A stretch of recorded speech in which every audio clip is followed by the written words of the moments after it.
Minasama, omatase itashimashita. Omatase shisugita kamoshiremasen. Heisei saigo ero gotoshi no Justin de gozaimasu. Hey, what's up, everybody? This is Justin here. And I know earlier today that I filmed at Mikado and Takanobaba, and I just getting off work, and I actually work at the next station over the Yamanote line, Okubo. But anyway, I'm just gonna be on my way home now, and and I usually get home from Shinjuku Sanchome Station.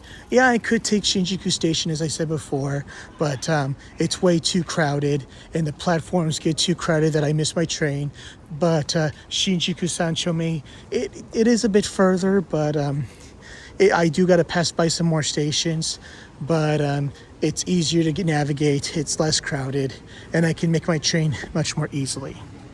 So anyway, what brings me to today's topic is I'm going to be doing a book review, and this book review will be the original Tokyo Vice book by Jake Adelstein, whose book had became an HBO series not too long ago. It only lasted 2 seasons.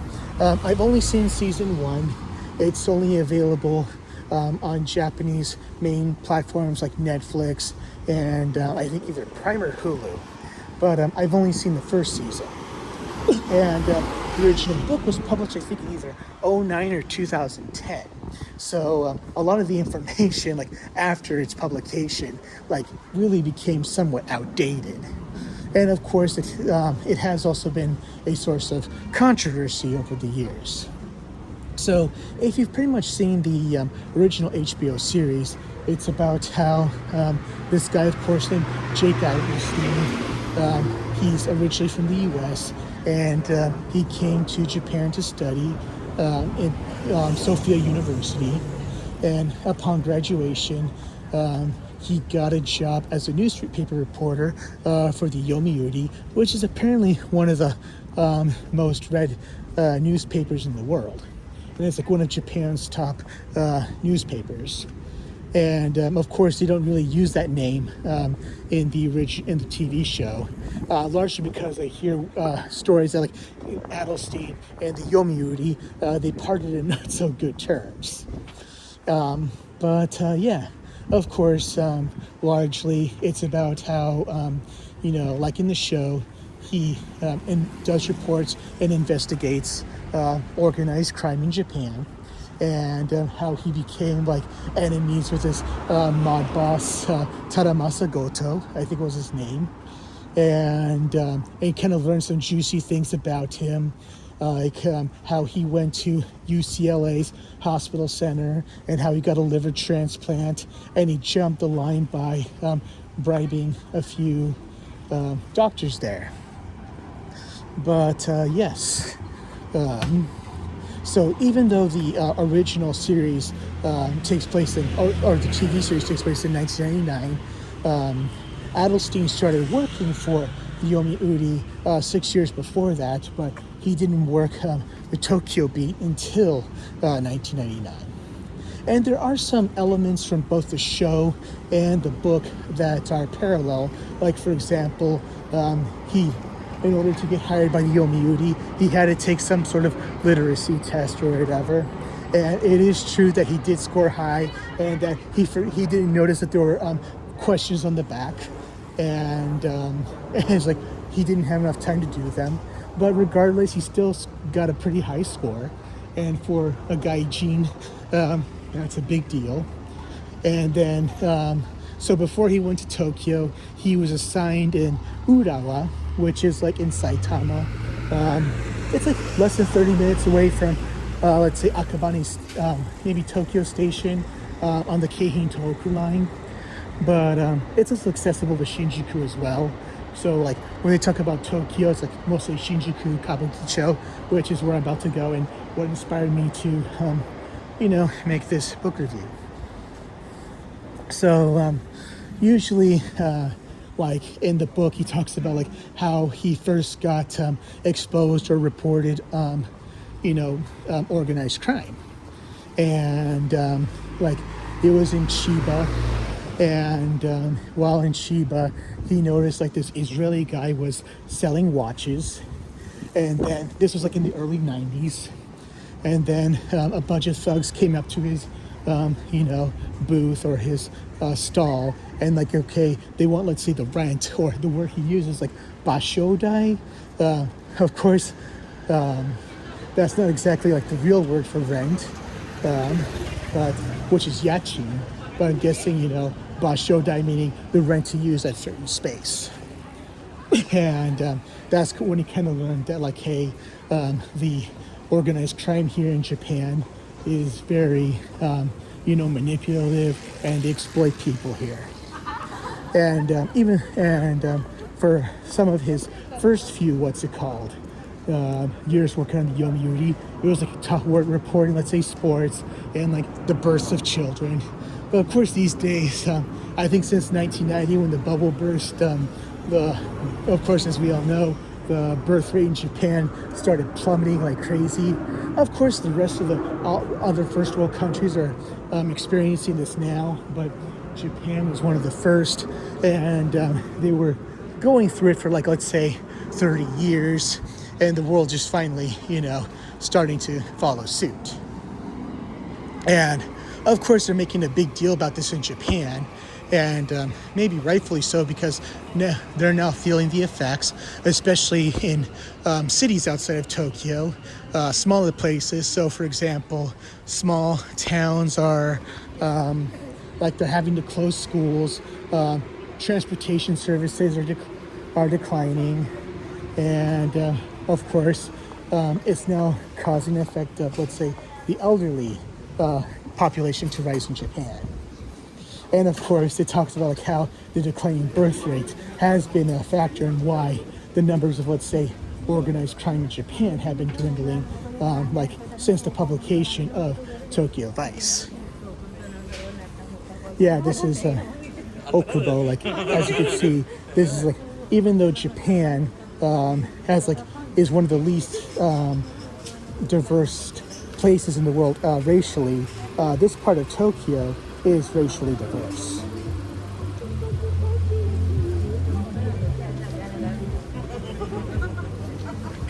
But yeah, of course, this is my first time doing a walk and talk video going through Okubo and Kabukicho before. But yeah,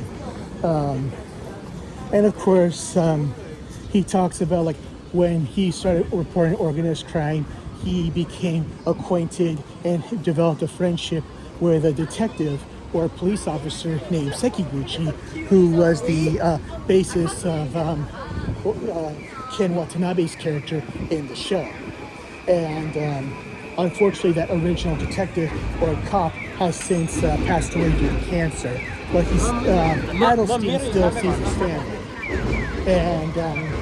And like in the show, like in order to, let's say, get juicy information of police officers, law enforcement officers, it's like, yeah, you kind of sort of have to bribe them, let's say with treats and all that stuff, or the kids. And just like how in the show he gave his this guy's kids ice cream, he does that in the book in real life as well.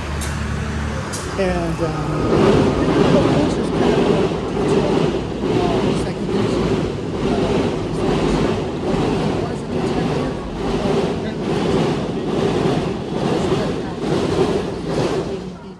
especially organized crime, like he still had that kind of reputation and respect.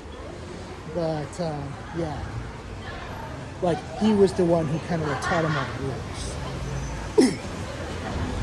And of course, there's the character of Rin Kikuchi, his supervisor. Of course, she was in real life. There was an equivalent to her. Like he wasn't Adelstein's supervisor like right away, but only for a brief while.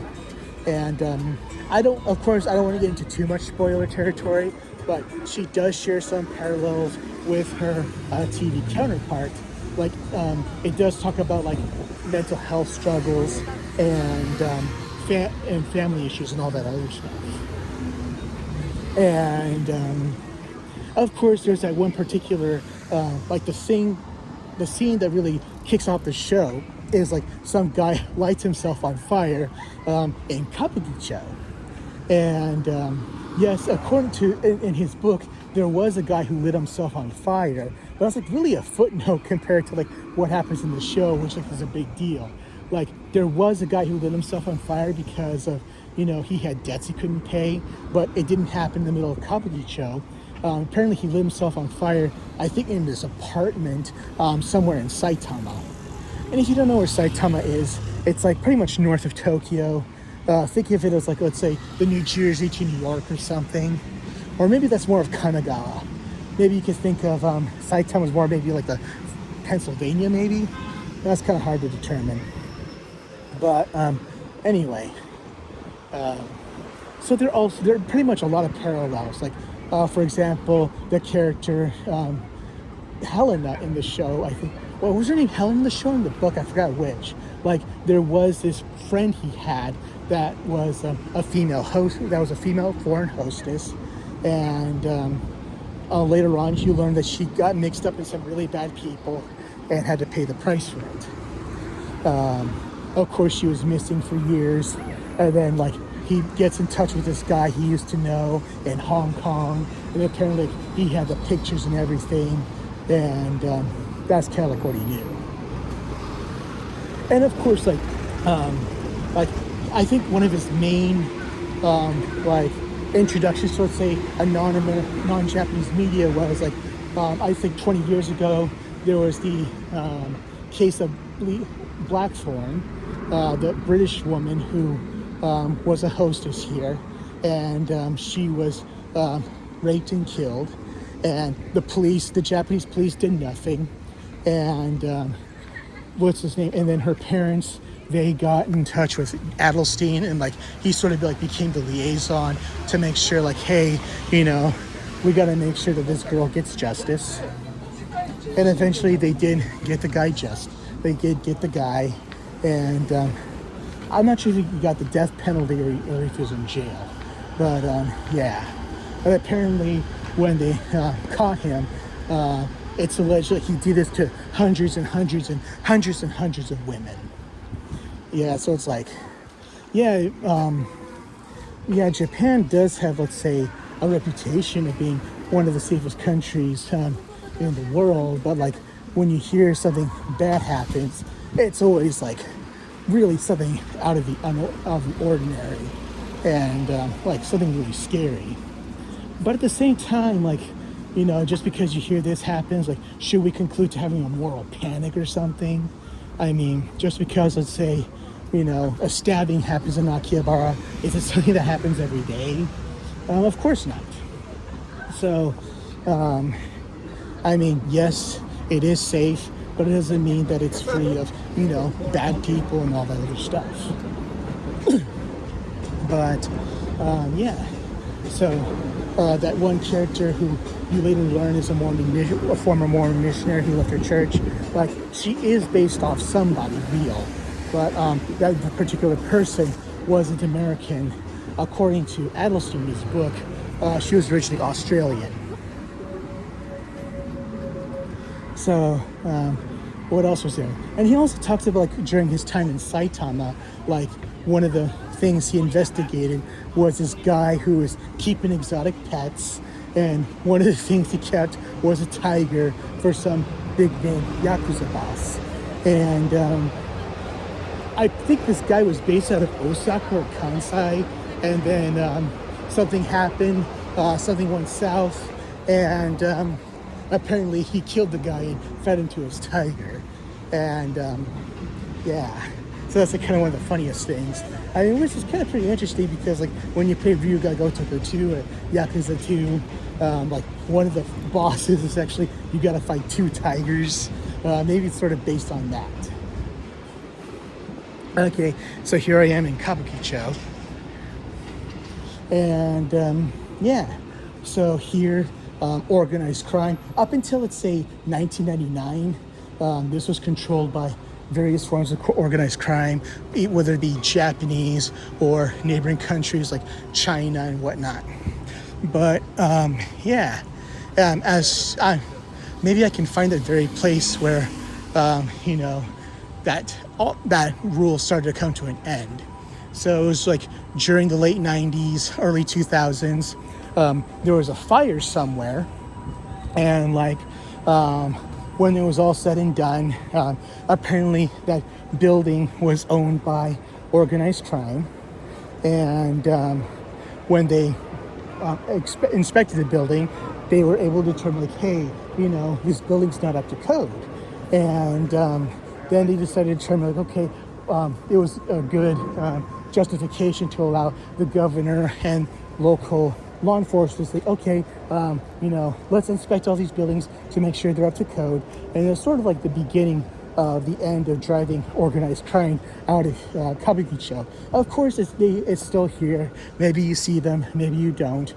But largely, they're largely gone now. But as I said before, it was bad here to the point that even the police were afraid to come here at night. Yeah, and this is a hospital right here. Joy Sound. This is a karaoke.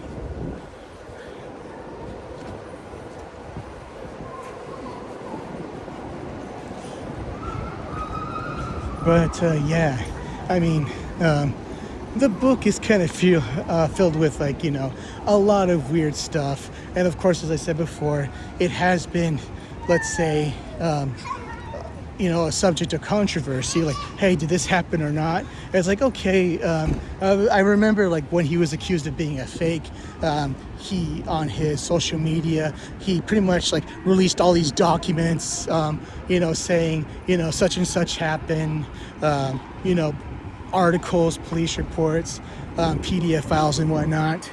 And of course he says he had to change certain names to protect the innocent. And I mean, do I hold that against him? Probably not.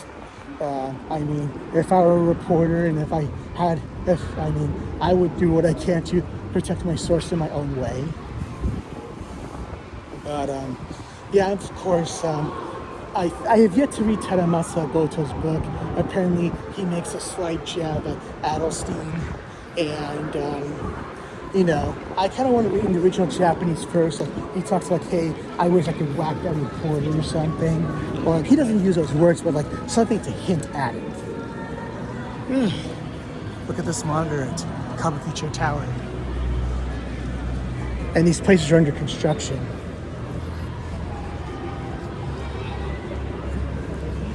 But so there's a lot of weird things that kind of go in the book, but of course, when dealing with this stuff, like, things just have to be weird. I mean, I'll admit that I've had I wouldn't say run-ins, like my interactions with such individuals, and I'll admit they can be pretty fucking wild. Yeah, it's like, I'm trying to find, of course, like a lot of the buildings here have changed like the last 15 years I've been coming here. Like, it was probably here. This to the North Star Pachinko.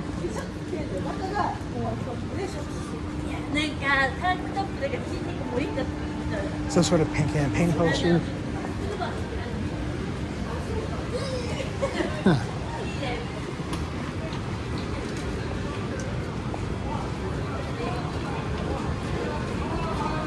Okay, police is like interacting with some guy. I don't want to film this.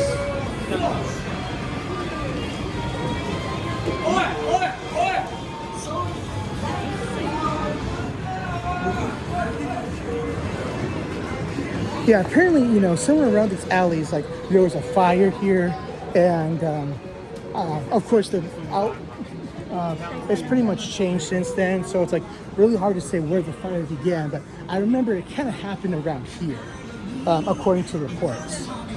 But yeah, apparently there was a fire that happened here, and as I said before, shit went wrong, and then I'm not sure how many deaths there were, but like this kind of became the catalyst of how the local government was able to crack down on, local, organized crime. Okay, there's no Serena around here.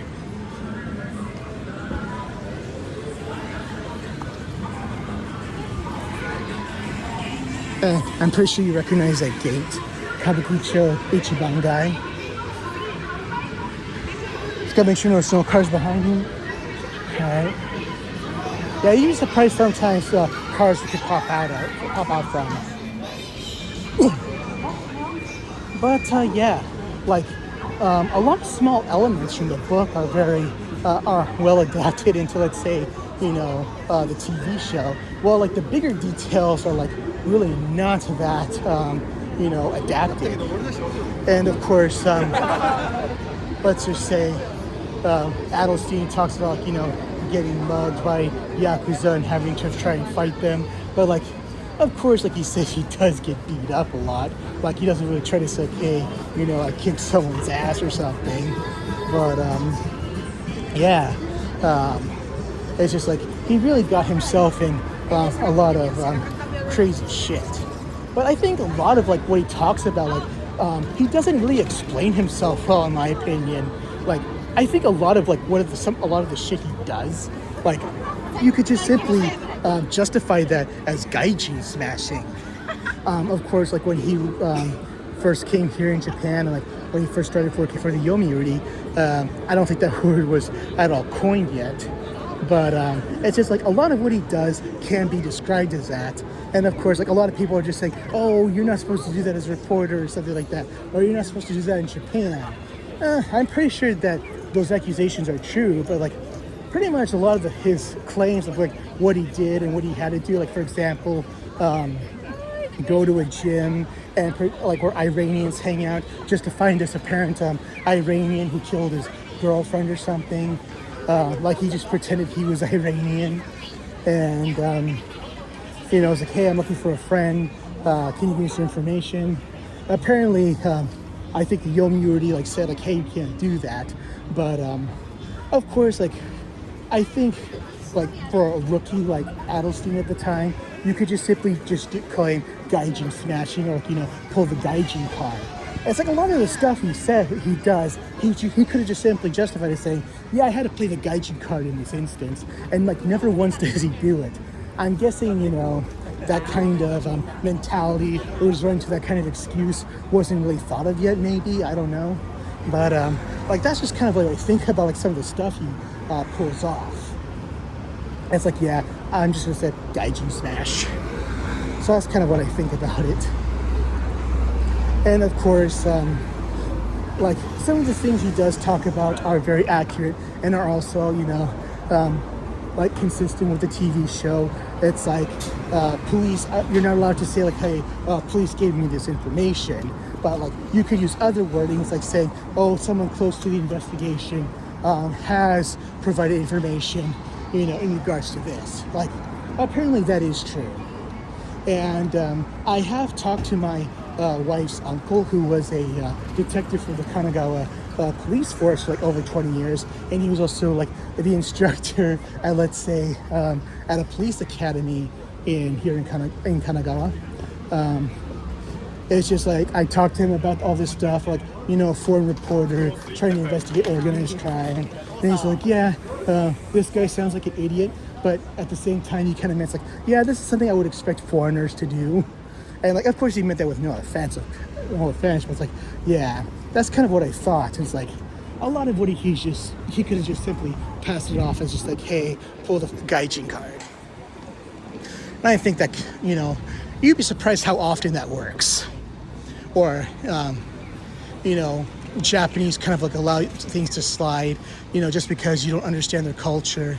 And of course, Japanese culture has a lot of, really, really hidden rules that are like layered and layered and layered. And it's really hard for even long-time residents to even pick up from. And I think that could just easily, exploited that. If I were Adelstein, I would easily exploit that. But of course, if you're going to be working at a certain newspaper long-term, live in Japan long term, that can only take you so far. But I can say from experience that even being here for 19 of the last 24 years, it's just like, hey, I'm still learning new things. Like, whoa, that's weird. And of course, like even Japanese people have difficulties with like the whole high context communication thing. Like, for example, this one guy from Tokyo went to Kyoto on a business trip, and Kyoto is like much more notoriously high context with the communication. And during a meeting, he told, like, the Kyoto guy tells the Tokyo guy, "You have a nice watch." And then he kind of went on to explain the details of the watch. And apparently what he meant was, oh, it's time to end this meeting. So yeah, Japanese can be very difficult like that. It can be very difficult in a workplace, and it can also be much more notoriously difficult in a marriage, that I can say. It's like sometimes my wife gets upset by saying, "Why?" It's like, for example, okay, so first, for example, working at a school in Japan, things can change the last minute. And of course, foreigners will justifiably complain. It's like, hey, no one tells me anything. And then when you're in marriage, like I am, it's like my wife always has to say, why do I always have to tell you everything? It's like, yeah, that's kind of the thing. But I also think that a lot of what he also gives us some really good information about like why, for example, organized crime people get infected with liver cancer a lot. And that's kind of something I want to address in a very different video, especially as I go back into doing video essays about the Like a Dragon series. And I feel like I can use more information from that book and apply to stuff that is portrayed in those particular games. But of course, some people will not believe what he says. Like, but for some reasons, like, you know, when you kind of do outside research, and if you can read Japanese, go through the documents he provides, like a lot of external sources can, let's say, go hand in hand with some of the stuff that has happened. But of course, he talks about his own personal exploits, but it's just like stuff that he could just say, you know, pull the gaijin card. And I just think he could have just easily dismissed it as that. I'm like, would people be more inclined to believe it or not? I wouldn't say for sure, but speaking of experience, being a foreigner here, it's like, yeah, I would know what to do if I were in that situation. So, yeah, that's all I can say about that. Anyway, I'm now at Shinjuku Sanchome Station, and even though I took a little detour, this took me a little over, at the 28-minute mark. It took me less than 30 minutes. Yeah, I would go to Shinjuku Station, but I hate going there. You know, I don't, it's not a maze to me. Oh, Hunter.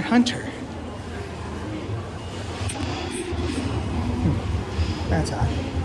And anyway,